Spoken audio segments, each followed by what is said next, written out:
Welcome to the All About You podcast. And today I have a conversation with Daniel, and we are going to be talking about using podcasting as a way to improve our language skills, particularly used when we are learning another language. So, Daniel, welcome to the podcast. Thank you for having me, Sheila. It's a real pleasure to be here. Well, I'm looking forward to this. This is our very first video podcast, so something very, very different. So, Daniel, we're talking about podcasting as using that as a medium to help with language learning. So, that's quite an interesting topic. So, do you want to introduce yourself and how you got into podcasting and started using it as a way of language learning? Yeah, of course. So I am Daniel. I come from Switzerland, from the German speaking part of Switzerland. And I grew up bilingually Spanish because my father comes from Argentina, and Swiss German because my mother comes from Switzerland. I have always been surrounded by many different languages. And also, when I started school, or let's say in the third grade, I had to learn French. And so it was always a thing that I was very passionate about. And then at 17, I had my very first English lesson, and somehow I fell in love with English. And yeah, as it happens, I discovered podcasts. And back in the day, they were not so common, right? And there were a lot of English podcasts, but no German podcast. And then I just listened for hours and hours to different content. And that was like my main method to learn English, but almost always in a very passive way by listening to a lot of English. Yeah, that was how it started. So, you use podcasts to help you learn other languages. And then you got into podcasting yourself. So, how did that change start from sort of being the student to thinking, okay, I want to actually produce these for other language learners? That was actually a very, very slow process because I am an introvert. And for me, even in my mother tongue, I'm not a very talkative person. I am more the listener type. And for me, it was really stepping outside of my comfort zone. But as I was an avid podcast listener and I really loved to listen to content, how to learn a language, I decided to start speaking as well, because I had no practice partners here in Switzerland. And I had no reasons to use English in my day to day life. I didn't know anybody who speaks English. I first thought I could do it in Swiss German or in standard German, but I am very insecure when it comes to my dialect, also because it is supposed to be a little bit exotic, even here in Switzerland, where I grew up. Yeah, right. It would embarrass me to listen to myself, or I don't know. I just couldn't imagine myself speaking in my own mother tongue. It sounds really strange, I know. So for me, it was easier to start out a podcast in English than to use my own language. So that was like the starting point. And also, I wanted to become fluent in English. And in the very beginning, I would just write a script and then read it out loud. So, yeah, it was a really slow process. And maybe I should mention that I started back in 2016. And I can remember that even my podcast cover for my Fluent podcast, which is the name, was just a sticky note, a yellow sticky note where I have jotted down the name, my Fluent podcast, and I could upload it. I think it was on Stitcher, and it was just ridiculous because you could see all the fancy covers of other podcasts, and then all of a sudden my cover stick out with this sticky note. And it's just hilarious, but I love it because the crucial thing when it comes to learning a language is also to just start out and to keep going. And that's what I basically did because I had no experience in podcasting, and I just went on and on until today. I mean, I think that is a fantastic story, Danielle, about the sticky note, because when you talk to people about, yes, I have a podcast, they have this vision of thousands of euros or pounds worth of equipment, this fancy studio, a team of people. And Yeah. yes, a lot of people do have that. I'm not one of those people. And I think your story is just saying, just your sticky note. Yeah, for some time that was the cover art for your podcast. And I think that's great because we all have to start somewhere. You don't start with a huge budget for your podcast. You start with a microphone, download some software, and just basically go for it. So I think that is such an inspiring story for people who are thinking about getting into the podcast. And I think, when you're talking about language learning, it is step by step by step. It's not a straight line. It doesn't go straight up. It's got lumps and bumps and detours. Books get thrown across the room. I'm never doing this again. Absolutely. You go back the next day. All right, I understand it now. It's frustrating, but it also can be so rewarding. So yeah, interesting points there, definitely. Yeah, and may I add something to it? Because actually, what I did was my goal was to become fluent, and that's why my podcast name is My Fluent Podcast. But actually, it's not a very smart goal, not at all, because usually the experts would tell you that you should have smart goals, right? And my goal was not specific. Nevertheless, in my opinion, I reached my goal because these days I can conduct interviews with people from all over the world. And I had no time pressure. So it's really a hobby of mine. Yeah. So if we talk about your podcast, so you've got the Fluent podcast where you interview different guests. What's your experience of finding those guests that you have on your show? Well, I must say that these days it has become very easy to find guests. It was not like that when I started out in 2016, because back in the day, you really had to explain what you were going for. And people, they didn't understand it because they didn't know what a podcast was. So actually, these days it has become really easy. And oftentimes I would reach out also to podcasters, mainly to podcasters which I love. So I can talk about topics that I am familiar with.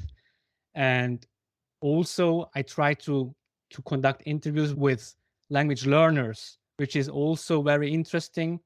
And I try to have a very nice mix of non-native speakers and English native speakers. So for me, it is really important to cover all of them because, in my opinion, everyone has a story to tell. I come across a guest or a potential guest, and maybe the guest would say, no, I don't want to come because I don't have anything to tell. But actually, that is not true. And oftentimes, these stories would actually be the best stories because everyone has an important story to tell. I mean, I so relate to that because obviously my podcast is called All About You.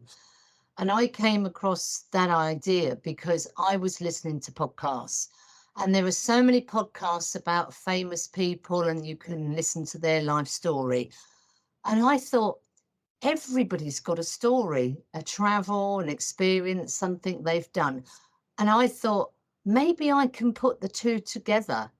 And that's what I do. So one day we're talking about someone's travel, then I'll get somebody who's, passionate about books or something. And it's so true. Everybody has a story. And some people are happy to say, well, I could talk about this, that, and the other. And you think, oh my God, that's amazing. You've been here and you've done that. And for me, one of the greatest things I've done is telling somebody's life story. It was, I think, 13 different podcasts. They had traveled around the world with their job for 47 years. And we did a podcast last summer on every single country. Wow. And it was a labor of love for both of us. We spent hours doing all the recordings. But for me, somebody's life story, because a lot of people say, oh, I'm writing my life story. I'm not an author. It's a labor of love. A lot of those books never make it to being published. Having this man's life story recorded, it's there for him, for his family, for his Yeah. grandchildren, for generations to come. I feel incredibly proud to have somebody's life story that may never make it into a book because of that writing process. But to sit down and talk about it, to me, is genius. Yes. Everybody can talk, but not everybody wants to or feels able to write a book. Absolutely. And it's invaluable, right? So for me, I don't earn money with my podcasts because it's a labor of love. But to me, it's invaluable to make these connections and to learn about those stories. And also for me, because I could grow as a person as well. And it's like having a connection with people who, yeah, you don't know them, but in a way, you know them because you make these little connections. And I think having a podcast, I mean, especially, we're recording over Skype, you're in Switzerland, I'm in Spain. You get access to people that you would probably never come across in your daily life.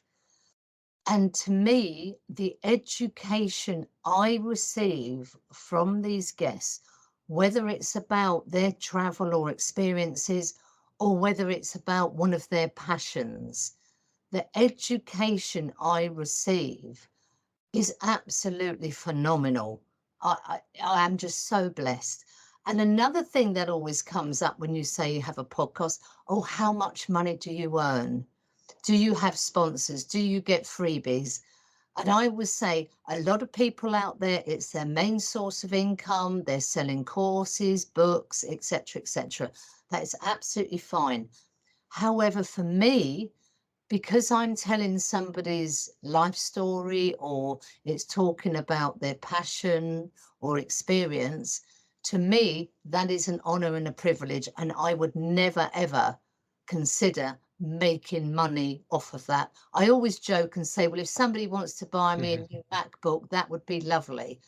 And I know a lot of people have, Patreon or buy me a beer. I'm not going down those routes because I think, these people are spending time and effort in doing the podcast with me, giving me and my listeners this amazing education or insight or inspiring them to do things. That's payment enough. Absolutely. Yes, I couldn't agree more. I mean, there's a lot of money to be made in the world of podcasting. And, you look at sort of the top 10 podcasters. Yeah, but that's not what my podcast is about. And I absolutely adore my podcast. I feel so blessed and honored with the people who come on and talk about things. Yeah, I absolutely love it. Absolutely love it. And when So did you start your podcast? I've been going for about 2.5 years now. And for the first 2 years, it was a weekly podcast on a Sunday evening. But this year, I took the decision to go every other week. And I have to say, it's made it a lot easier. and more guests seem to be sort of landing in my diary, which is rather nice. So yeah, it's much more workable. I think a lot of people don't realize how much work goes into a podcast.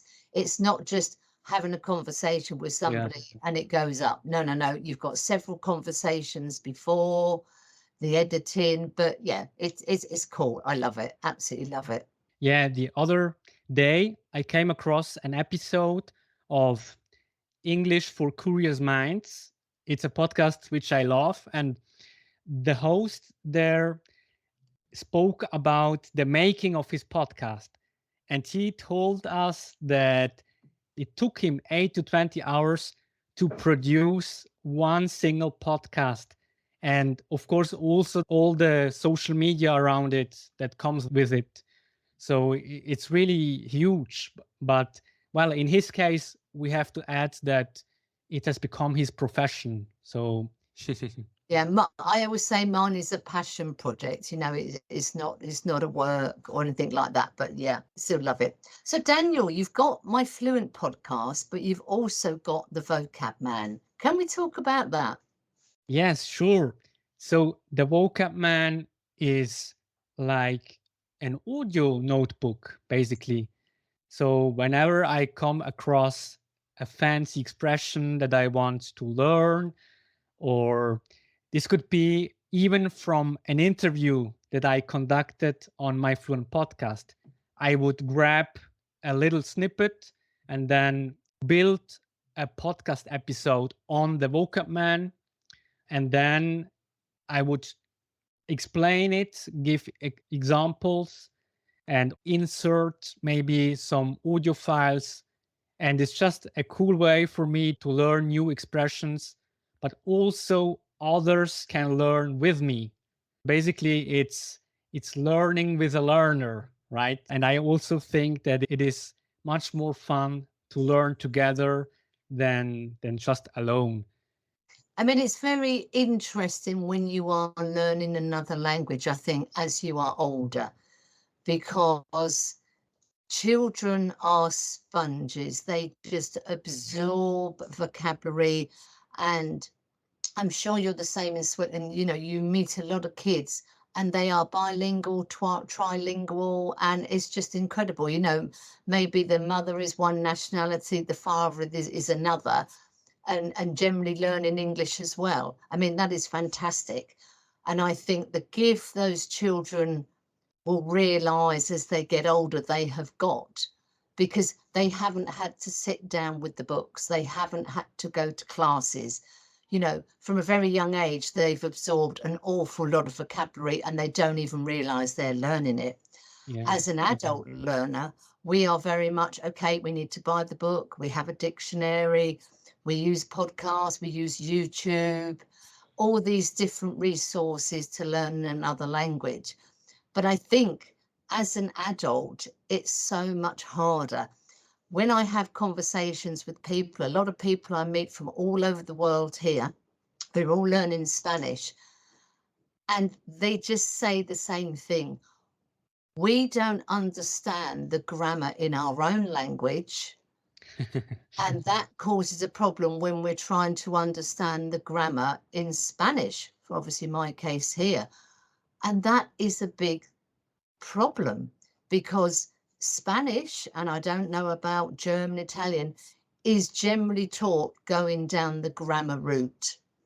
We don't start off with, okay, let's work out how we can order a coffee, how we can order a sandwich, where the bank is, and how, Yeah, where's the bus stop. it's the same here in Switzerland. Yeah. And I think this is the problem, because the very first thing people come across is, I don't understand a grammar point in my own language, let alone in Spanish. So they have to literally sort of go and get a grammar book in English, understand it in English to say, okay, I understand in English, right? So the equivalent is this in Spanish. And that Yeah. is a real big eye opener for people learning Spanish, is our lack of grammar. Yeah, absolutely.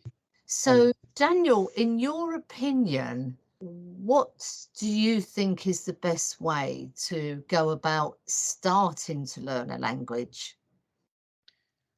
The best way, well, starting a new language. Okay, I would say just try to get an overview of the language. This could be just by reading a Wikipedia article, just to see how the language is made up, and then try to learn vocabulary words, maybe like the most thousand used words, because there are these frequency lists on the internet. I would focus on that, right? And then once you have a certain amount of vocabulary, I would listen to podcasts in your target language, because, yeah, well, at least in my experience, I really like learning with audio. And for example, I am learning Italian, and my method there right now is I just listen to podcasts. But these are very short podcasts, and they come with transcripts and translations. So the more I am listening to it, the better I can understand it. So I will go by listening to a lot of, yeah, to get a lot of exposure. But it's a huge question, Sheila, because everyone is different. And it also depends on the language that you are focusing. Because, for instance, Italian is very similar to Spanish, and I am able to understand Spanish. And it has also similarities with French, even. So for me, it is really easy to understand. But let's say if I were to learn Chinese, then it would be a completely different story, I guess. I think one thing that I have really learned about myself in learning Spanish is the type of learner I am. I am very much a visual learner. So for me, a podcast on YouTube or a YouTube video where you've got the teacher conjugating the verbs and you can see the verbs as they come up on the blackboard or on the whiteboard is absolutely brilliant. And for me to actually listen to audio, but I can follow the transcript as well, really, really works. Highlighters are my best friend because for people that aren't familiar, I'm pretty sure it's the same in Italian, but in Spanish, everything has a gender. So you may learn the word for bottle or water or dog, but is it masculine or feminine? And that is a huge thing as an English speaker to try and get your head round the fact everything is either going to be masculine or female. So right from the very beginning, a pink and a blue highlighter.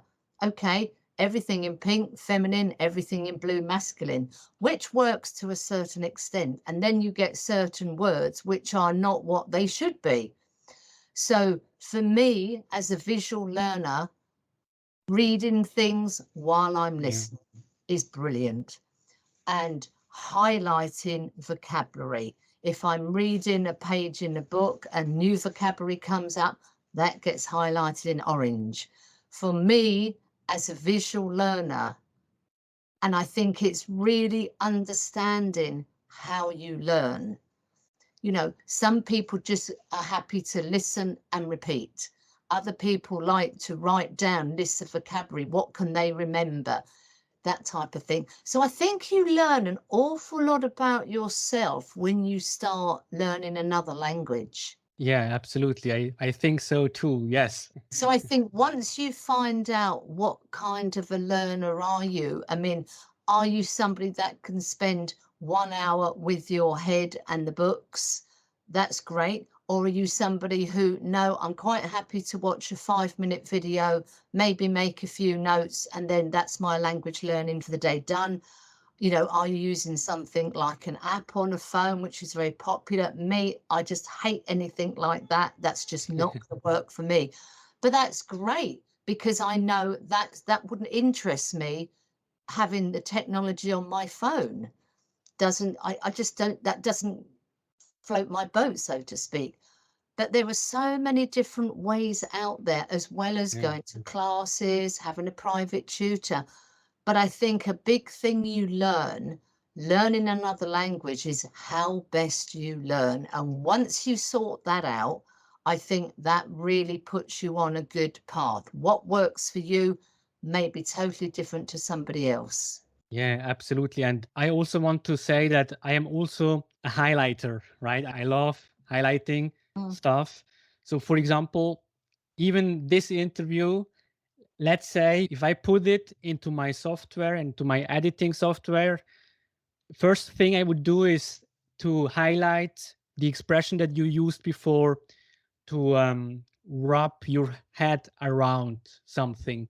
So yeah, then I would highlight it, and then I have the text, I have the spoken word, and I can save it somewhere digitally.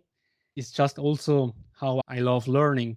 And even when I am listening to an English podcast, I can highlight things because the app that I'm using, it's called Snipped, and Snipped generates, it comes, I think it comes from artificial intelligence.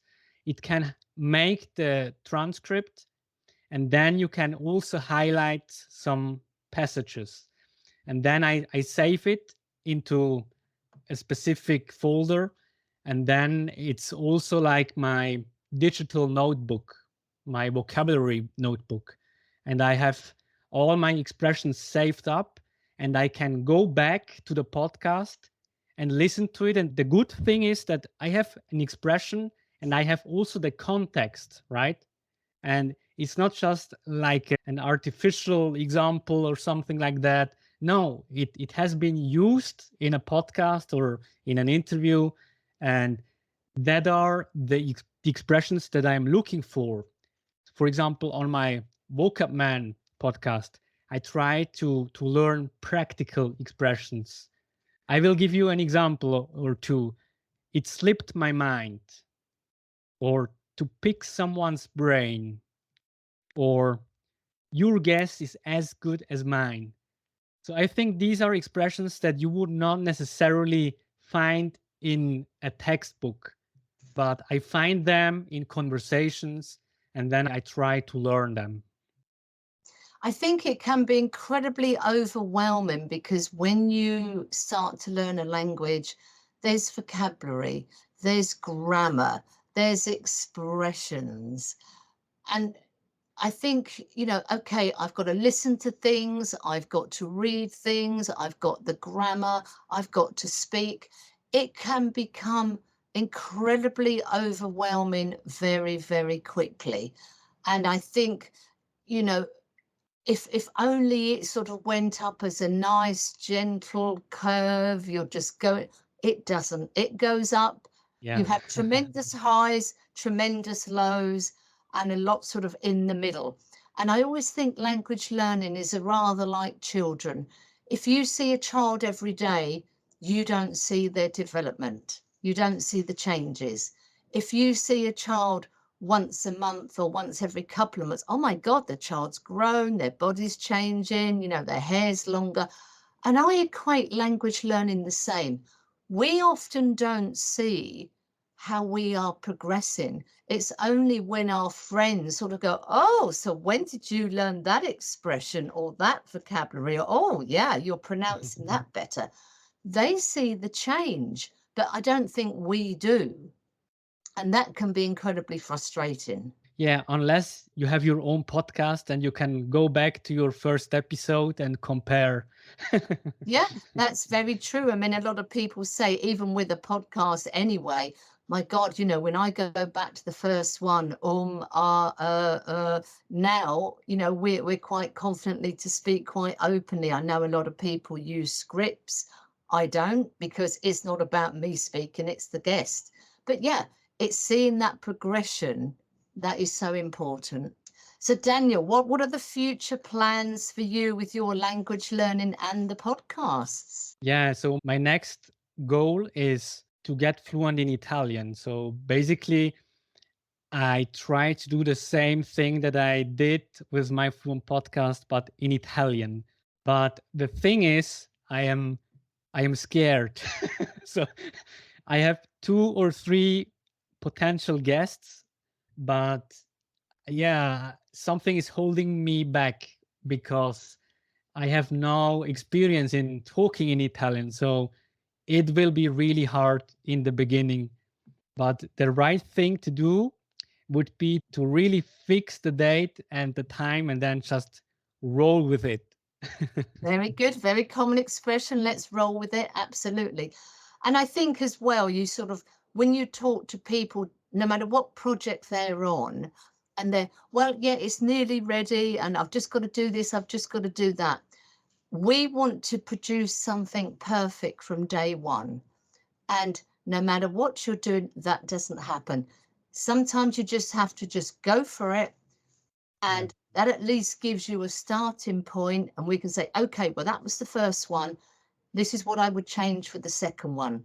And I think that's exactly the same in anything you do. Yeah, Absolutely. absolutely. You just need to have that first one. And yes, people are going to judge you, but they'll judge you for 30 seconds and they go off and do something else. Once you've got that first thing done, then you can say, okay, this is what I would do differently. We're a lifetime of learning, lifetime of learning. Yeah, and we should forget about ourselves also, in the sense that we shouldn't beat ourselves up. Because one thing that I learned from an interview guest, it was actually Hamid from Pakistan, and he said that we should turn our ego into an egg and break it. Because Oh, that way we can learn better and we are not afraid of making mistakes. yeah. I think that's the biggest thing, isn't it? As an adult learner, we are frightened of looking stupid. And I Yeah. always equate this. I said, as an adult, we can speak in our native tongue very happily, we're confident.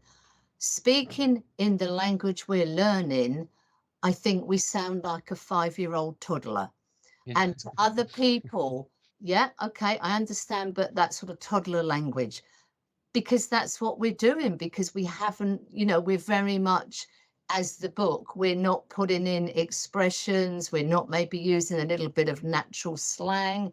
We are, well, this is what it said in the grammar book, and this is what I'm going to Yeah. say. It's not natural. And we're like 5-year-old toddlers, and that's not good for our ego as an adult. And Sheila, have you ever considered making a podcast in Spanish? I have done. Yes, I have done. I think the thing is, I've got so many brilliant people coming up on the podcast, and it really has changed since I've gone over to doing 2 a month instead of 4. And I don't know why, but all of a sudden, people are just coming across my radar, which is absolutely fantastic. So I'm not really sure what's changed, but I'm eternally grateful for it. So, I've got to start thinking, how would I feel doing a podcast in Spanish? I think the first thing is just to do it and then listen back to it and see how it comes Yeah. across. If it's completely rubbish, I wouldn't want to put it out because that's not fair on anybody's ears. I'm pretty good at holding a conversation in Spanish, but I think it would have to be a reasonably simple topic to start with. And the interesting thing, Spanish people speak incredibly quickly, Yeah. incredibly quickly. So I think for them as well, they would have to slow down. I think that's one thing I would be very, very conscious of, because a lot of people have said to me, I listen to your podcast as language learning. So if Okay. it's in Spanish, it may well be English people will listen to it because they're learning Spanish. So again, when I'm learning Spanish, it doesn't work with me listening to somebody who's speaking Spanish at 100 miles an hour, which is the natural speed of the speech, because I'm listening for the vocabulary, the pronunciation, the rhythm of what they're saying. So they would really have to slow down, and that wouldn't come naturally to Spanish people. So I think picking somebody who would understand that, I think is going to be very, very important for me and for the listeners. But it is definitely on the goal sheet to do. For me, as for growth as well, for personal growth. Absolutely. So Yeah. I would definitely listen to it. Oh, I would, you'd be my first listener then, Daniel. or I could also be a guest of yours.